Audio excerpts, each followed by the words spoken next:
So good day po sa inyong lahat. Welcome na naman sa another episode ng ating vlog, na kung saan ay ngayong araw, May 20, ay ating pinasyalan ang ginagawang poultry house, layer house. Ayan. So andito po tayo ngayon sa Nai, Cavite. Ayan. So ang nakikita nyo ay paitlugan ni Sir Edward. Ayan. So punta tayo dito, dineliver natin yung kanyang battery cages, and then tinignan na din natin, pinasyalan na rin natin sila. Ayan.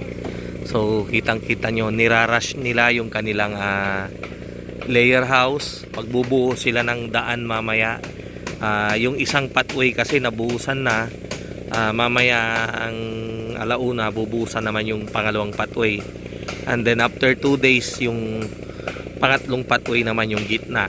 Ayan. And then pwede nang mag-install ng battery cages. So eto, dito yung mga gumagawa ng forma para sa buhos ng pathway.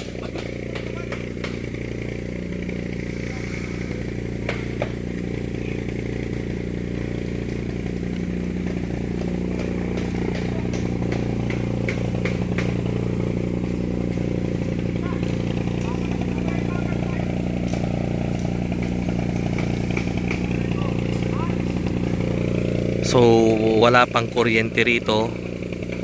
Ang nakikita ko ay generator, kung saan yun yung source ng kuryente para sa welding machine.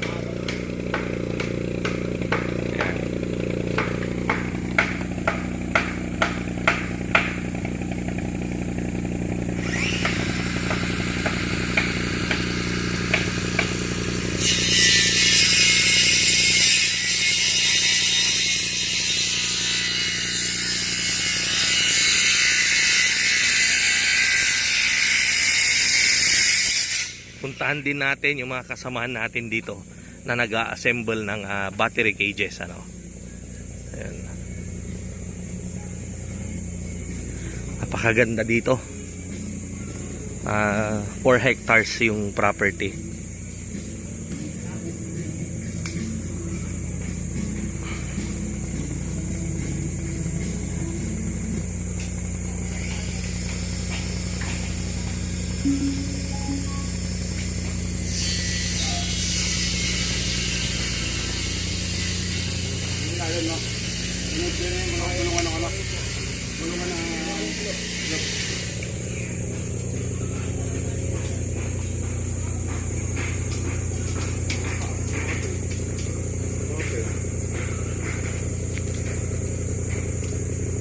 Nag-assemble po si Lolong. Kaway-kaway, Lolong. Yan. Bakit nga ba Lolong yung pangalan mo?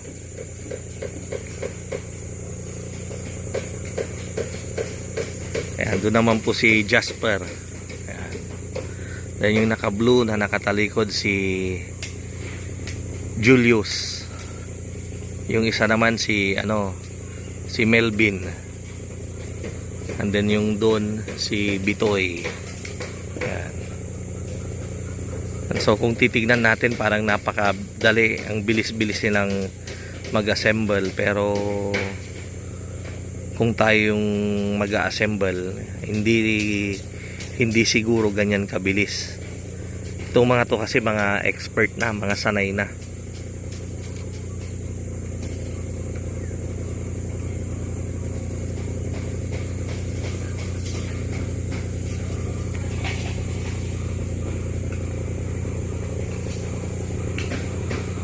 So actually meron na silang existing dito na may existing na silang layers dito. Silipin natin. Meron din silang pugo. Ayan, pugo po yan. Pugo, and then dito naman ay layers. So pasintabi lang tayo, ano, dahil first time natin sa lugar, wala namang mawawala, so magbabari-bari tayo. Ayan. Morning.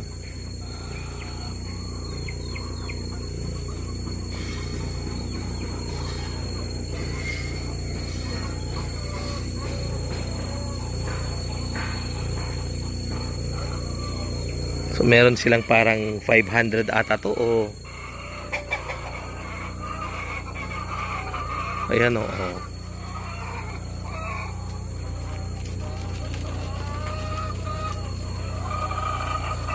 Yan yung kanilang mga manok dito. Nakaano sila, nakakulong pero hindi siya naka-battery cages, ano. So siguro itong isang divider ay 100 heads. So parang apat na divider to. So malamang mga 400 heads to. Ayan. So parang na-harvest na yung kanilang itlog. So kaya sila na-inspired na magmanok ay dahil sa napanood nila yung ating vlog. And then ito, kinuha muna nila sa ibang supplier. And then nung nag-decide sila na magmanok ng large scale, ay pinuntahan talaga nila tayo.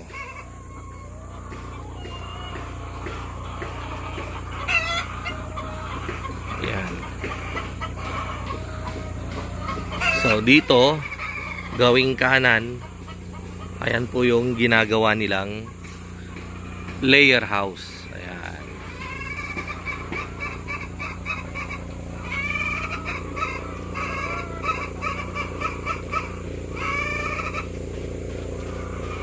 So ito,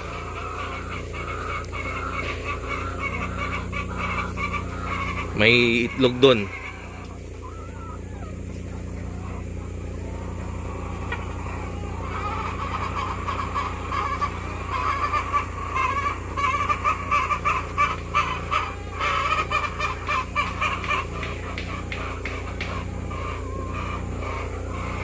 Yan, so ang ganda, ang lamig dito. Ayan, siguro ito, nag-alaga rin sila ng sisiw.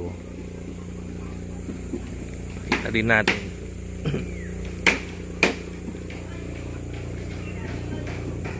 Ito.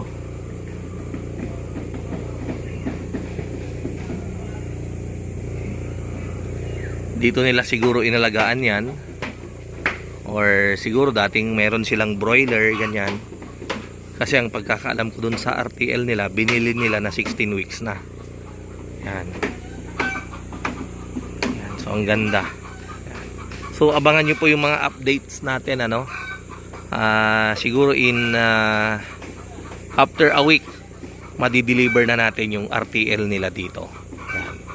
Dun sa batch na pang May 20. Nakiusap sila na i-hold ko muna dun sa farm natin ng 1 week. Kasi nga ongoing pa rin yung construction. Anyway, ano naman, willing naman silang bayaran yung kakainin ng manok.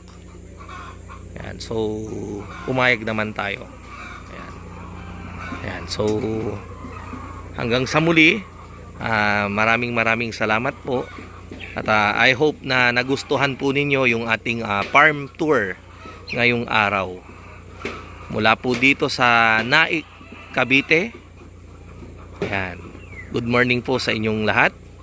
Ito po ang inyong kaibigan, ang inyong kamanukan, walang iba kundi si Mang Mags. Thank you and God bless.